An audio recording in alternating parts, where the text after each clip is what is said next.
Hi guys, मेरे YouTube channel पर आपका फिर से हार्दिक स्वागत है। तो इससे आगे का हम देखते हैं। इसमें हम देखेंगे स्ट्रक्चर ऑफ स्पर्म के बारे में कि स्पर्म जो होता है, मेल गैमेट जो होता है, उसका स्ट्रक्चर क्या होता है। तो let us examine the structure of A sperm. It is a microscopic structure, मतलब जब हम माइक्रोस्कोप से देखते हैं तो कैसे दिखाई देता है। तो उसमें स्ट्रक्चर कंपोस्ट ऑफ हेड, तो वो 4 पार्ट से मिलकर बना हुआ था। हेड होता है, दूसरे नंबर का नेक होता है, फिर एक मिडिल पीस होता है, मिडिल पीस को मिडिल पीस ही बोलते हैं। एक तीसरे नंबर का जो पार्ट है उसको मिडिल पीस ही नाम दिया गया है। एंड ए टेल, और फोर्थ वन कौन सा होता है, टेल।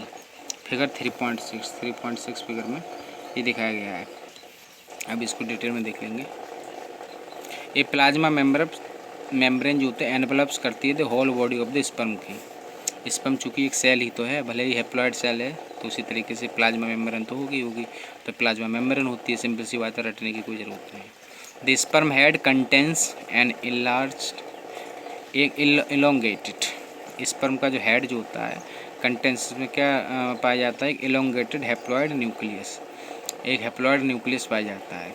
क्योंकि गैमेट ही तो है, तो गैमेट वैसे भी आधा कंटेंट करता है, तो हैप्लॉइड न्यूक्लियस इसमें होता है। तो न्यूक्लियस कहाँ पाया जाता है पूछा है, तो हेड रीजन में पाया जाता है। The anterior portion of which is covered by A cap like structure, और इस हेड का जो एंटीरियर आगे का पोर्शन होता है वो किसके द्वारा ढका रहता है, कैप लाइक स्ट्रक्चर होती है, और उस स्ट्रक्चर का नाम होता है acrosome. The acrosome is filled with enzymes, और एक्रोसोम एंजाइम से भरा रहता है। That help in fertilization of the ovum, जो कि ओवम का फर्टिलाइजेशन करने में हेल्प करती है। किसकी हेल्प करती है, स्पर्म की। The middle piece possesses numerous mitochondria, तो और मिडिल पीस में क्या पाई जाती हैं, बहुत सारी माइट्रोकॉन्ड्रिया पाई जाती हैं। तो मिडिल पीस ऐसे ध्यान रखना, M for middle piece, M for mitochondria, याद रख सकते हैं इस तरीके से कि मिडिल पीस में माइट्रोकॉन्ड्रिया होती है। Which produce energy for the movement of tail, ये बात हम जानते ही हैं, बचपन से पढ़ते आ रहे हैं कि माइट्रोकॉन्ड्रिया को power house of the cell बोलते हैं। तो एनर्जी तो प्रोड्यूस करेगी। अब टेल का मूवमेंट होता है, जिसकी वजह से स्पर्म जो है, जैसे फिश तैरती है उस तरीके से ये तैरता है, तो उसको मूवमेंट के लिए एनर्जी तो चाहिए ना, तो वो एनर्जी यहीं से मिलती है। दैट फैसिलिटेट स्पर्म मोटेलिटी, जो कि स्पर्म के चलने को हेल्प करता है। एसेंशियल फॉर फर्टिलाइजेशन, अब भाई जब फर्टिलाइजेशन करना है तो उसको स्पर्म को चल के जाना पड़ेगा ना। The human male ejaculates about 200 to 300 million sperm. Human male ejaculates करता है कितना, लगभग 200 से 300 मिलियन। 1 मिलियन में कितना होता है, 10 लाख, मतलब 10 लाख।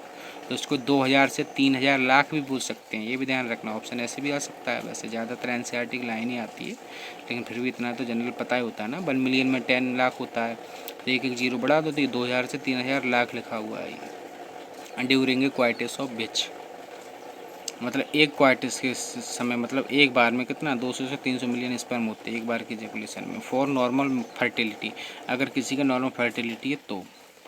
अब इससे आगे स्पेशल बात देखना, at least 60% of the sperm must have normal shape and size, और लगभग 60% जो है sperm must have normal shape, मतलब नॉर्मल आकृति की होनी चाहिए, और नॉर्मल साइज़ की होनी चाहिए, आकार की होनी चाहिए। एंड एटलीस्ट 40% ऑफ देम, मतलब 60% का भी 40%, ये ध्यान रखना। ये 40% ऑफ देम का मतलब पता है, 60% का भी 40% की बात चल रहा है।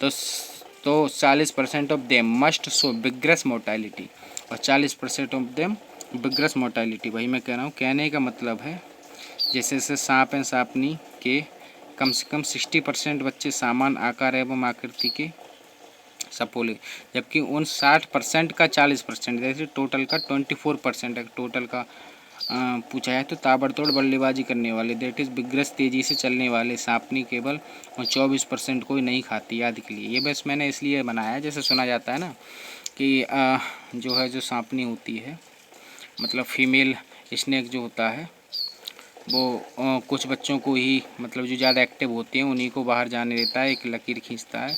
उस बेसिस पे मैंने ये बना लिया है थोड़ा सा, जिससे कि याद रहें चीज़ें। बाकी बहुत बहुत धन्यवाद। अगले वाले वीडियो में इसका फिगर को भी डिटेल में समझते हैं। धन्यवाद।